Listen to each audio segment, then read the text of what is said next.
Uttar Pradesh mains 2023 में polity के questions आए थे, पॉलिटी एंड गवर्नेंस। तो वो इन 11 टॉपिक्स से रिलेटेड थे। फर्स्ट इज़ प्रियम्बल, फिर 42nd जो कॉन्स्टिट्यूशनल अमेंडमेंट एक्ट था, जुडिशियल एक्टिविज्म, पार्डनिंग पावर जो गवर्नर और प्रेसिडेंट का होता है, फिर ट्रांसपेरेंसी एंड अकाउंटेबिलिटी, ये गवर्नेंस का क्वेश्चन हो गया, और सेल्फ हेल्प ग्रुप्स। ओके, ये 6 क्वेश्चन ना 8 मार्कर थे। फिर उसके बाद प्राइम मिनिस्टर का जो चेंजिंग रोल है, वो इंक्रीजिंग इम्पॉर्टेंस है, और सारे इंस्टीट्यूशंस पे उसका क्या अफेक्ट होता है, ये क्वेश्चन था। ये 3 पेज में लिखने वाला था, 250 वर्ड्स वाले। फिर federal structure, alternate dispute redressal, civil servants का रोल पे क्वेश्चन था, और एक सिटीजन्स चार्टर। ये लास्ट के 2 भी गवर्नेंस के क्वेश्चन होंगे। ओके, अब हम देखते हैं वन बाय वन करके। First question is, why is the preamble called the philosophy of Indian constitution? Preamble को इंडियन कॉन्स्टिट्यूशन का फिलॉसफी क्यों बोलते हैं? ओके, तो इसको इन्होंने इंट्रोड्यूस करा है ऐसे करके कि the term preamble refers to introduction और preface to the constitution. It contains essence और summary of the constitution, called as identity card of the constitution. Justice Nani Palkhivala ने कहा था प्रेम्बल आइडेंटिटी कार्ड है। और इधर हम एक ऑब्जेक्टिव रेजोल्यूशन जो नेहरू ने 1946 में पास करा था, जिससे प्रेम्बल एक तरह से इंस्पायर्ड है, वो भी इधर मेंशन कर सकते थे इंट्रोडक्शन में। ओके, अब हम देखते हैं कि preamble as philosophy of Indian constitution. तो फर्स्ट पॉइंट है कि preamble embodies the basic philosophy and fundamental values, political, moral, religious, on which the constitution is based. Second is, it contains grand and noble vision of constituent assembly and aspiration of founding fathers of Indian constitution, for example objective resolution. Third, ये एक yardstick है through which one can measure the worth of the constitution. फिर fourth one is source of authority है इसमें, we the people, ये बताता है preamble. फिर ये नेचर डिस्क्राइब करता है कि sovereign, socialist, secular, democratic Republic, जो इंडियन कॉन्स्टिट्यूशन का फिलॉसफी एम्बॉडी करता है. और ये हमें आइडियल्स जो स्टेट एस्पायर करता है अटेन करना, वो भी बताता है. जस्टिस जैसे social, economic, political, liberty, belief, faith, thought, worship, equality, status and opportunity, fraternity among all citizens, और अश्योरिंग डिग्निटी ऑफ इंडिविजुअल्स. फिर इसको कंक्लूड किया ऐसा करके कि प्रियम्बल कॉन्स्टिट्यूशन का पार्ट है and it's lending to amendment. Okay, तो ये केशवनंद भारती केस जो था, उसमें सुप्रीम कोर्ट ने कहा था कि preamble is the part of constitution and can be amended subject to condition of basic feature of constitution. जो बेसिक स्ट्रक्चर डॉक्ट्राइन आया था उसको सब्जेक्ट में रखकर हम कॉन्स्टिट्यूशन का एक पार्ट मानते हैं, एक इंटीग्रल पार्ट मानते हैं प्रियम्बल को, और इसे अमेंड भी कर सकते हैं. फिर एक जस्टिस एम हिदायतुल्लाह का कोट है कि preamble exhibits the philosophy of Indian constitution and its very soul. Okay, चलो ये क्वेश्चन हो गया. इसमें प्रियम्बल आइडेंटिटी कार्ड है, फिर इसके कुछ बेसिक फिलॉसफी कैसे है उसके पॉइंट्स हमने बता दिए, और फिर एंड कर दिया केशवनंद भारती केस से कि वो इंटीग्रल पार्ट है, और जस्टिस एम हिदायतुल्लाह के कोर्ट से फिलॉसफी और वेरी सोल ऑफ कॉन्स्टिट्यूशन है. Okay, now next question is 42nd amendment पे. तो why 42nd amendment is called a revision of Indian constitution? तो ये जो 42nd अमेंडमेंट था 1976 में, जो इमरजेंसी के टाइम में हुआ था मैडम प्रेसिडेंट इंदिरा गांधी के टाइम में, उसे रिविजन ऑफ इंडियन कॉन्स्टिट्यूशन क्यों कहते हैं? वो मिनी कॉन्स्टिट्यूशन भी कुछ कॉन्स्टिट्यूशनल स्कॉलर्स रेफर करते हैं.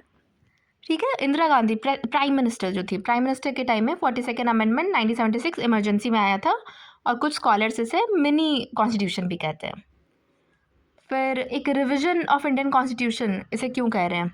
इसके पॉइंट्स हैं, 11 पॉइंट्स मेंशन किया इसने कि addition of socialist, secular and integrity to preamble, addition of fundamental duties of citizens, part 4A introduce हुआ था, made president bound by the advice of union cabinet. फिर प्रोवाइडेड फॉर एडमिनिस्ट्रेटिव ट्रिब्यूनल्स और tribunals to adjudicate on other matters. ये 14A part introduce किया गया था, और एक तरह से ना ये जुडिशरी के इंडिपेंडेंस पे चेक लगा रहा था.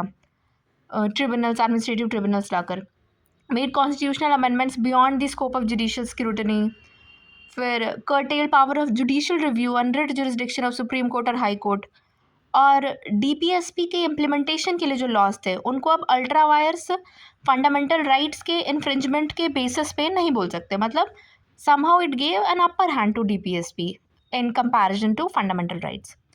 और इसने 3 न्यू डायरेक्टिव्स भी ऐड किया था, equal justice and free legal aid, ये आर्टिकल 39A नालसा एक्ट जो बाद में आया, participation of workers in management of industries article 43A, और protection of environment, forest and wild life article 48A. Okay, और इसने कुछ सब्जेक्ट्स को स्टेट लिस्ट से कॉन्करेंट लिस्ट में भी शिफ्ट किया था. 5 थे टोटल सब्जेक्ट्स जो शिफ्ट हुए थे, education, environment, wild life, forest, vision, measurement, ऐसे करके. फिर provided for creation of all India judicial service, और enhanced tenure of Lok Sabha, Rajya Sabha, did away with requirement of quorum in legislature. Impact इसका क्या है 42nd अमेंडमेंट का 1976 के, कि it highlighted the vulnerabilities of Indian constitution to change, checks and balance doctrine overlook किया गया था इसमें. और इसके बाद जुडिशरी ने इनोवेशन लाकर, बेसिक स्ट्रक्चर डॉक्ट्राइन लाकर रिस्पॉन्ड किया था इससे, कि समहाउ ये जो जुडिशियल इंडिपेंडेंस पे चेक लगा रहा था, तो उसके रिटालिएशन में बेसिक स्ट्रक्चर डॉक्ट्राइन आया केशवानंद भारती केस में. और thus due to overarching nature of amendments under 42nd constitutional amendment act, it is aptly referred to as revision of constitution. ठीक है, इससे हमने कंक्लूड कर दिया. फिर हम नेक्स्ट क्वेश्चन देखते हैं. नेक्स्ट क्वेश्चन है, ये भी 8 मार्क का क्वेश्चन है, 2 पेज में जो लिखना होता, कि mention 3 demerits of judicial activism. Judicial activism के 3 डीमेरिट्स मेंशन करने हैं.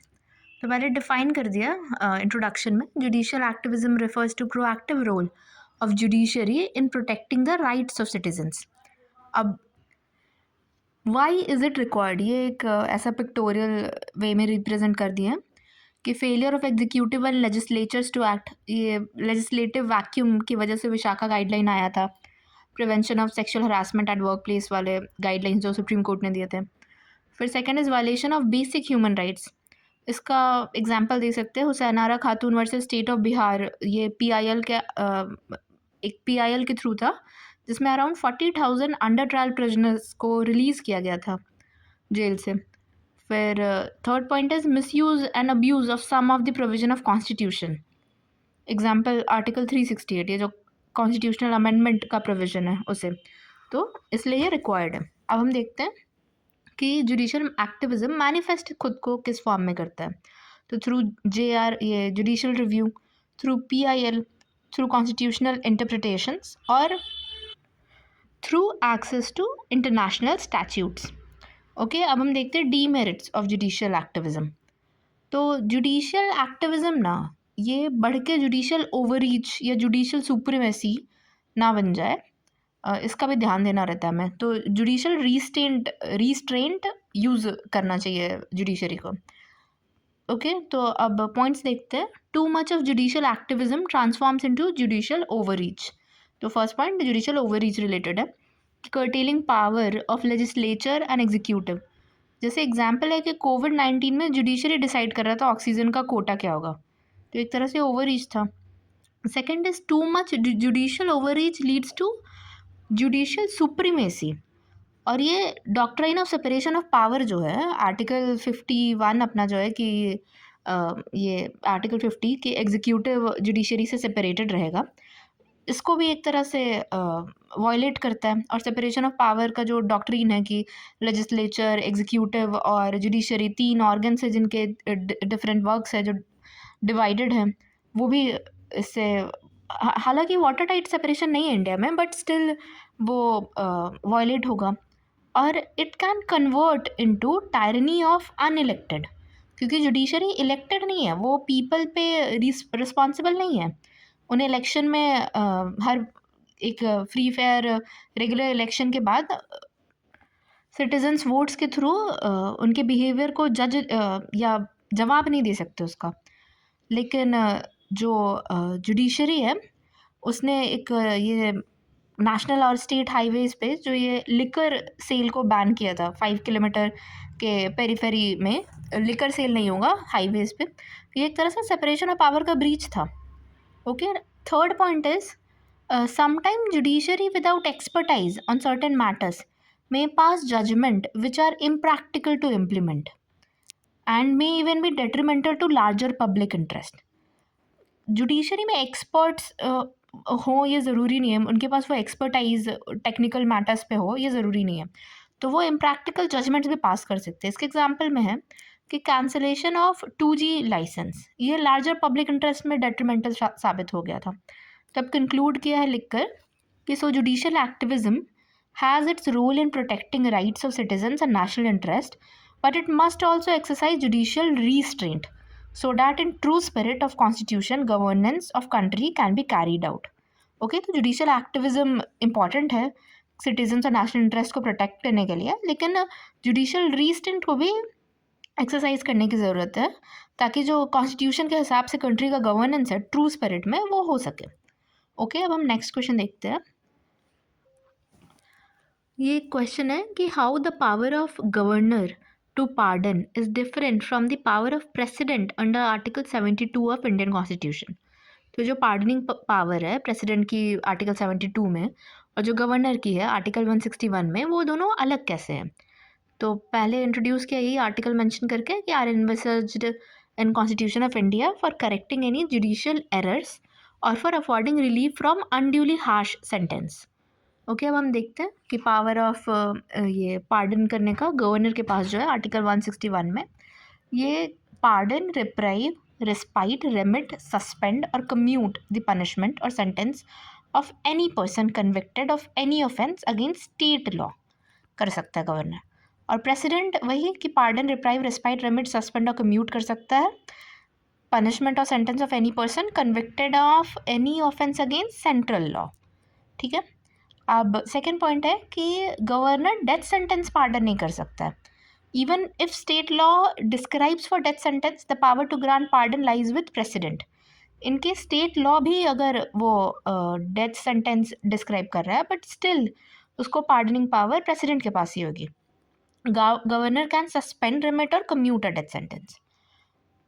और इधर हम प्रेसिडेंट में देख रहे हैं कि वो डेथ सेंटेंस को pardon, reprieve, respite, remit, suspend, commute सब कर सकता है. He is the only authority to pardon death sentence. Okay, next point is कि गवर्नर के पास कोर्ट मार्शल या मिलिट्री कोर्ट के रिस्पेक्ट में पार्डनिंग पावर्स नहीं है, बट इनके पास प्रेसिडेंट के पास कोर्ट मार्शल के केस में भी उसकी भी जो पनिशमेंट रहता है उधर भी वो पार्डन ग्रांट कर सकता है, रिप्राइव, रिस्पाइट, सस्पेंशन, रेमिशन या कम्यूटेशन कर सकता है. ओके, अब हम देखते हैं issues related to pardoning power क्या है. तो एक तो ये doctrine of separation of power के अगेंस्ट है. कोई टाइम फ्रेम नहीं है अपील के लिए और क्लियर कट गाइडलाइंस भी नहीं है पार्डनिंग सेंटेंस और पनिशमेंट के लिए, और ये vulnerable to misuse by vested interest है. So time is very ripe for detailed procedural guidelines to enact so that most precious power, that is pardoning power of governor and president, does not depend upon whims and fancies of a particular person or government of the day. Okay, हमने जो issues देखा इसी से way forward बना दिया इसका ये anti challenge करके कि ये बहुत वो टाइम आ गया है कि हम डिटेल प्रोसीजरल गाइडलाइंस लाए कि जो पार्डनिंग पावर है गवर्नर और प्रेसिडेंट का, जो मोस्ट प्रीशियस पावर है, ये विम्स और फैंसीज ऑफ पर्टिकुलर पर्सन या उस टाइम उस दिन का गवर्नमेंट कौन है उस पर डिपेंडेंट ना रहे, एक प्रोसीजरल गाइडलाइन इनके लिए रहे. ओके, हमने क्वेश्चन देख लिया, ये भी 8 मार्क्स का क्वेश्चन था. अब ये गवर्नेंस रिलेटेड क्वेश्चन है. Transparency and accountability are complementary to each other. Comment कि ट्रांसपेरेंसी और अकाउंटेबिलिटी एक दूसरे कॉम्प्लीमेंट्री है कमेंट करने के लिए. तो उसको इंट्रोड्यूस किया है कि transparency and accountability are 2 important pillars of good governance because of their complementary nature. फिर ट्रांसपेरेंसी डिफाइन कर दिया है, ये opening of decision and decision making process to public है, और अकाउंटेबिलिटी है holding accountable and answerable decision making authority for their decisions. अब हम देखते हैं कॉम्प्लीमेंटैरिटी कैसे इन दोनों में, ट्रांसपेरेंसी और अकाउंटेबिलिटी में. फर्स्ट पॉइंट इज कि when transparency provides information in public domain, only then authority can be held accountable for their act. Example जो इलेक्टोरल बॉन्ड इशू था वो, तो ट्रांसपेरेंसी इन्फॉर्मेशन प्रोवाइड करेगी पब्लिक डोमेन में, तभी अथॉरिटी अकाउंटेबल हेल्ड हो पाएंगे. सेकेंड पॉइंट इज कोई mechanism to hold authority accountable for their act, only then transparency has any meaning. मतलब कोई ट्रांसपेरेंसी ले भी आए बट कोई मैकेनिज्म भी होना चाहिए, मतलब वो अकाउंटेबिलिटी इंश्योर हो सके, इसका कोई मैकेनिज्म भी होना चाहिए. एग्जाम्पल में जैसे डिक्टेटरशिप में कोई फ़र्क नहीं पड़ता, wrong doing is a known fact but it has no meaning if the wrong doer is not held accountable. ठीक है. थर्ड पॉइंट इज कि when officials are mandated by law to disclose information in public domain, they themselves become accountable as their act come before public and they are liable to be punished. जैसे RTI act है, इसके through mandated है officials की information provide करे वो public domain में, तो वो खुद ही अकाउंटेबल अपने एक्ट के लिए बन जाते हैं. फिर फोर्थ पॉइंट इज कि if there is an accountability system in place, there will not be any need for opaqueness and transparency will be there. मतलब अकाउंटेबिलिटी सिस्टम ही कोई रहेगा तो ट्रांसपेरेंसी नॉर्म बन जाएगा, वो अपने आप उधर हो जाएगा. जैसे जुडिशियल प्रोसीडिंग्स का अगर ब्रॉडकास्टिंग होता है, मतलब ये अकाउंटेबिलिटी सिस्टम अगर इन प्लेस है तो ट्रांसपेरेंसी रहेगा ही. और लास्ट पॉइंट है कि transparency provides information necessary for holding to accountability, while accountability provides incentives and mechanisms for transparency. Okay, तो ये हमने 5 पॉइंट्स देख लिया. और एक ये वर्चुअस साइकिल है कि अकाउंटेबिलिटी से मैकेनिज्म्स एंड इंसेंटिव्स है, इससे ट्रांसपेरेंसी होगा और इन्फॉर्मेशन आएगा, फिर इन्फॉर्मेशन के थ्रू तो पब्लिक डोमेन में इन्फॉर्मेशन है तो अकाउंटेबल हम हेल्ड कर पाएंगे. ये जो लास्ट 5th पॉइंट था इसी को वर्चुअस साइकिल में दिखा दिया. अब इसके कंक्लूजन में है कि thus for ethical governance according to second ARC, transparency and accountability both are of paramount importance. Okay, इधर हमने सेकेंड ARC का ये मेंशन देख लिया कि एथिकल गवर्नेंस, ट्रांसपेरेंसी और अकाउंटेबिलिटी बहुत ज़रूरी है एथिकल गवर्नेंस होने के लिए, सेकेंड ARC रिपोर्ट में बताया गया. ठीक है. नेक्स्ट क्वेश्चन है सेल्फ हेल्प ग्रुप रिलेटेड कि write an analytical note on self help groups composition and their functions. तो पहले हमने इधर देखा इंट्रोडक्शन में सेल्फ हेल्प ग्रुप को डिफाइन किया हुआ है कि they are self governed peer controlled voluntary associations with similar socio economic background who aspire to improve their living standard and address common problem through mutual help and self help. Okay, अब हमने composition देख लिया self help group का. ये SHG mechanism है कि self help group जो है ट्रेनिंग बाय मेंटोर या NGO कराते हैं और बैंक से कनेक्टेड होते हैं. बैंक इनको क्रेडिट प्रोवाइड करता है और माइक्रो एंटरप्राइज जो है SHGs उधर काम करते हैं, माइक्रो एंटरप्राइज चलाते हैं, तो उनसे उनको प्रॉफिट होती है और फिर जो बैंक को इंटरेस्ट है क्योंकि बैंक ने क्रेडिट दिया, वो इस माइक्रो एंटरप्राइज के प्रॉफिट के थ्रू उसका इंटरेस्ट पे करते हैं. तो ये एक SHG मैकेनिज्म डायग्रामेटिकली शो कर दिया गया है. फिर कॉम्पोनेंट्स है कि people with similar socio economic background. ठीक है, SHG में पीपल हो गए. फिर बैंक है सेकेंड, बैंक और financial institution to provide credit facility. Third is ये जो मेंटोर और NGO है. ठीक है, ये help in establishing relation with bank and starting a micro enterprise. और fourth component is micro enterprise जो कि collective efforts of SHG members के थ्रू इस्टेब्लिश होता है और profit earn to pay bank loans and capital generations. अब functions देखते हैं SHG का कि effective mechanism to deliver financial services. Example Grameen bank movement Bangladesh. Second is economic and social empowerment of poor. Example 2.5 year of SHG membership leads to increase in income by 20%. ये नीति आयोग का data है कि 2.5 year अगर self help group में membership है तो इससे income 20% बढ़ जा रहा है. Okay. Third is women empowerment और एंटरप्रेन्योरशिप बूस्ट कि 88% ऑफ टोटल तो विमेन मेंबर्स है इधर. फिर फोर्थ है कि फैसिलिटेट करता है गुड गवर्नेंस और democratic deepening at grass roots. इसका एग्जाम्पल है डिज़ास्टर मैनेजमेंट में कि कुदुमश्री ये मॉडल भी एक बन गया, इतना फेमस हो गया कुदुमश्री इन केरला फ्लड्स. ये डिज़ास्टर मैनेजमेंट में रिलीफ सर्विसेज प्रोवाइड कराता है. फिर फिफ्थ पॉइंट है कि सोशल कैपिटल इंक्रीज होता है by group in fighting social evils. Okay, तो अब हम देखते हैं कि what more needs to be done. तो encouragement in northern part of country south India में तो एसएचजी का कल्चर बहुत ज़्यादा है, नॉर्थ इंडिया में भी इसको बढ़ाने की ज़रूरत है।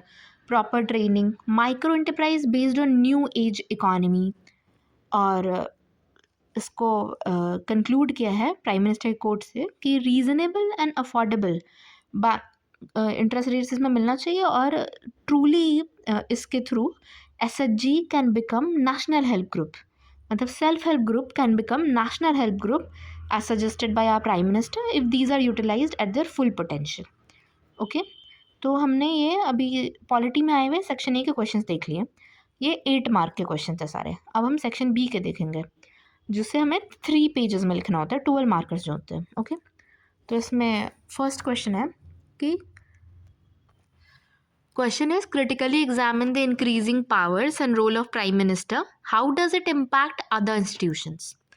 इसको इंट्रोड्यूस किया है कि under article 74 there shall be a council of minister with prime minister as its head to aid and advise president who shall act according to its advice. अब हम देखते हैं कि increasing powers and role of prime minister. First point is कि prime minister head of most of cabinet committees हो गए अभी recent time में। जो पीएमओ है उसका इम्पोर्टेंस बढ़े जा रहा है vis vis cabinet secretariat. Example, जो डीमोनेटाइजेशन का डिसीजन था वो पीएमओ ही नहीं लिया था। जैसे prime minister becoming face of government overshadowing council of ministers, इसमें एग्जाम्पल है मोदी गवर्नमेंट, वाजपेयी गवर्नमेंट, ऐसे बोल रहे थे। फिर प्राइम मिनिस्टर का role in foreign relation through personalised diplomacy, जैसे इवेंट्स लाइक हाउडी मोदी, ये मैडिसन स्क्वायर पे होता है हाउडी मोदी, तो ये फॉरेन रिलेशन में पर्सनलाइज्ड डिप्लोमेसी प्राइम मिनिस्टर का रोल इंक्रीज हो रहा है, ये शो कर रहा है। अब हम देखते हैं बेनिफिट्स क्या है इससे इसके। तो first is quick decision making होगा। जो विकसित भारत का एम है 2047 तक का, उसके लिए क्लियर कट प्रायोरिटीज़ और विजन नेशनल नेशन के डेवलपमेंट के लिए सेट होंगे। फिर मिशन मोड में हम इम्प्लीमेंट कर पाएंगे स्कीम्स को, प्राइम मिनिस्टर पर्सनली इंटरेस्ट जिसमें ले रहा है, एग्जाम्पल स्वच्छ भारत अभियान। और जो ये नोशन है ऑफ स्ट्रॉन्ग डोमेस्टिक पॉलिटी, ये acts as deterrence for any kind of foreign subjugation. अब हम देखते हैं कि ये और इंस्टीट्यूशंस पे कैसे इम्पैक्ट कर रहा है। तो फर्स्ट पॉइंट है parliamentary form of government gradually moves to prime ministerial form of government. Okay, जो कलेक्टिव रिस्पॉन्सिबिलिटी डॉक्ट्रिन है वो वीकन हो जा रही है। आर्टिकल 75 में जो है कलेक्टिव रिस्पॉन्सिबिलिटी की बात, वो वीकन हो रही है as major decision making is carried out by prime minister alone. फिर थर्ड पॉइंट, जो जुडिशरी इंडिपेंडेंस है, जुडिशरी का इंडिपेंडेंस वो थ्रेटन हो रहा है when role and power of prime minister increase, example during prime minister Indira Gandhi's regime. फिर fourth है कि due to cult leadership and charismatic personality of prime minister even at party level internal democracy get hit. Fifth is role of cabinet secretariat shrinks. फिर sixth is under concentrated powers of prime minister, state governments start feeling pressure from center and federalism is undermined. Okay, तो अभी क्या करने की ज़रूरत है, what needs to be done. तो proper checks and balances हो जुडिशरी और लेजिस्लेचर के लिए to balance power of prime minister. Internal democracy party में हो strong, so young members also get chance to contest election. और principle of collective responsibility adhere करें, और जो काउंसिल ऑफ मिनिस्टर है वो must act according to will of people rather than leader of party. इसको conclude किया है लिखकर कि this increasing power of prime minister be restrained by proactive intervention of constitutional bodies such as election commission and judiciary etcetera. Okay, ये question देख लिया। Next question देखते हैं, how does the federal structure in India accommodates the diverse needs and aspirations of different states, are there any challenges, if yes then how are they addressed. तो इसका introduction है कि many scholars such as KC. Wheare has argued that nature of Indian constitution is quasi federal which has its own benefits and limitations. फिर features of Indian federalism है कि independent judiciary है, dual government, example union and state government, division of power, example union list, state list, concurrent list, written constitution, supremacy and rigidity of constitution, bicameralism, example Rajya Sabha. Okay, ये Indian federalism के features ऐसे pictorial वे में दिखा दिया। अब है कि how federal structure accommodates diverse needs and aspirations of different states. First point is कि under dual government system, state governments look after the matters of regional and local importance. Example ये agriculture, local government etc. So accommodate diverse needs. तो ऐसे diverse need accommodate हो रहा है. Second इसकी return constitution avoid करता है misunderstanding और डिसएग्रीमेंट सेंटर स्टेट के बीच में और among states and helps in understanding of diverse needs of one another.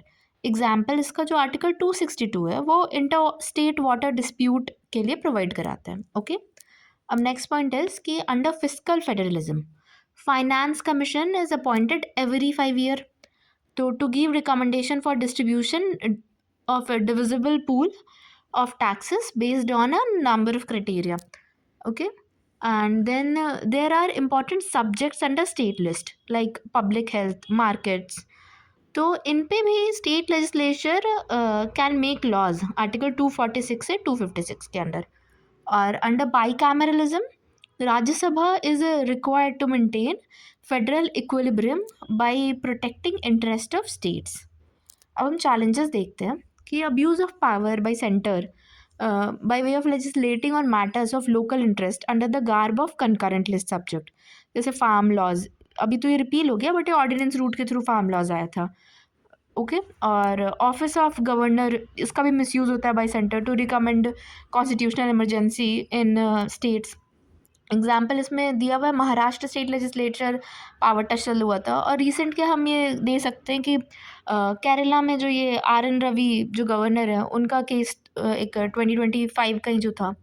फिर extremist regionalism creates challenges to internal security in form of insurgency which is a big challenge to Indian federation. और फिर disproportionate distribution of taxes है northern और southern state के बीच में, जबकि southern state का कंट्रीब्यूशन नेशनल GDP में ज़्यादा है. एग्जाम्पल में बिहार वर्सेस कर्नाटका दिया है. अब है कि how challenges can be addressed. First is doctrine of harmonious construction.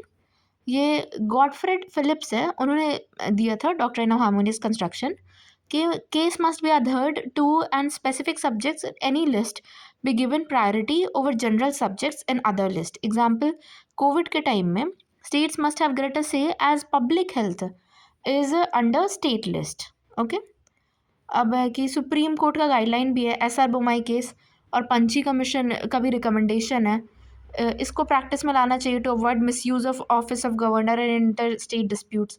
Southern states must be incentivised by special package to adhere to their grievances. तो इस तरीके से हम India that is Bharat union of states can become truly a विश्व गुरु when its constituent states act together with regional aspirations and nationalistic vision. Okay तो ये question federalism का हमने ये भी देख लिया. क्वेश्चन इज कि why alternative mechanism of dispute resolution have emerged in recent years, how far have they been effective. Answer है कि alternative dispute resolution is the non-adversarial procedure for setting disputes without litigation. ADR ये जो alternate dispute redressal है resolution है, ये involve करता है working together cooperatively to reach best resolution for everyone. अब इसके 4 टाइप्स दे रखे इधर: मीडिएशन, आर्बिट्रेशन, नेगोशिएशन और कंसीलिएशन. मीडिएशन में mutually acceptable solution is reached. Arbitration में ट्रिब्यूनल डिसाइड्स बाइंडिंग, जो ट्रिब्यूनल डिसाइड करता है बाइंडिंग होता है. नेगोशिएशन में without intervention of third party. और कंसिलिएशन में कंसिलिएटर होता है जो कि डिसाइड करता है और वो नॉन बाइंडिंग डिसीजंस लेता है. अब है कि why alternative mechanism of dispute resolution emerged. तो फर्स्ट इसकी huge pendency of cases in judiciary. Example है कि 70,000 पेंडिंग केस तो सुप्रीम कोर्ट में, 60 lakh pending cases high court में और अराउंड 4.5 करोड़ ये सबऑर्डिनेट कोर्ट्स में पेंडिंग केसेस है. सेकेंड है कि कॉस्ट, इंक्रीजिंग कॉस्ट है जस्टिस अवेल करने का through judiciary. Third is simple और speedy disposal of cases through ADR. The wheels of justice moves very slow in India, तो ये स्पीडी डिस्पोजल का एक रूट बन पाएगा ADR के थ्रू. Business houses are preferring arbitration rather than formal justice system, क्योंकि जो फॉर्मर वेल नोन रूल्स और रेगुलेशन है एडवांस में हमें पता रहता है अगर आर्बिट्रेशन के थ्रू करते हैं. एग्जाम्पल है इसका Singapore arbitration centre. Fifth point है कि स्पेशलाइज्ड एक्सपर्टाइज काफ़ी बार पॉसिबिलिटी होती है इंश्योर कराने की, ट्रिब्यूनल्स पास होते हैं in the person of arbitrator, mediator और कंसिलिएटर. फिर this often results in creative solutions, sustainable outcomes and greater satisfactions जो पार्टीज हैं उनके बीच, और ये डिस्प्यूट रेजोल्यूशन मैकेनिज्म को अट्रैक्टिव बना देता है. अब देखते हैं effectiveness of ADR. ADR has proved successful in clearing backlog of cases. Example, Lok Adalats alone have disposed of more than 50 lakh pending cases every year on an average. फिर देखते हैं ADR has been successful in reaching the last mile for providing justice through Lok Adalat. ADR has helped in increasing of case, ease of doing business in India because of opening of arbitration center in India. और government भी push कर रहा है ADR को आगे through statutory provisions under arbitration and conciliation amendment act 2021 का. अब है कि what more needs to be done.